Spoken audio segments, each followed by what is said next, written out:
Praise lord. ప్రభు బిడ్డలైన మీ అందరికి వందనాలు. ఈ ఉదయ కాలంలో ఒక వాగ్దానం. 2 పేతురు రాసిన పత్రిక 1వ అధ్యాయం 7వ వచనం. సహోదర ప్రేమయందు దయను అమర్చుకొనుడి.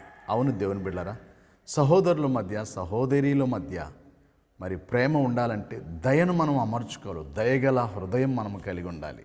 ఈ రోజుల్లో సంఘాల్లో దేవుని బిడ్డల మధ్య, భార్య భర్తల మధ్య, యేసుప్రభుని నమ్ముకున్న వాళ్ళ మధ్య దేవుని దయ దూరమైపోతుంది.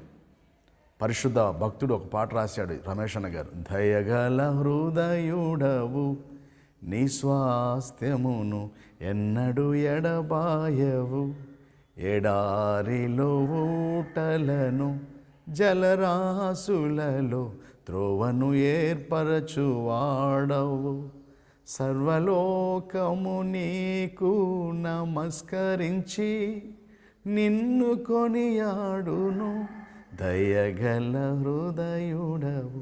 దయగలిగిన హృదయం మనకు కావాలి. ఎందుకంటే ఆ దయగలిగిన హృదయంతోనే మనం ఒకరి పట్ల ఒకరం ప్రేమ కలిగి నడుచుకుంటాం. చూడండి, దేవుని దయను దేవుని ప్రేమను మనం నిలబెట్టుకోవాలంటే అది మనతో ఉండాలి. ప్రార్థన చేసుకుందామా? తండ్రి, మీకు వందనాలు.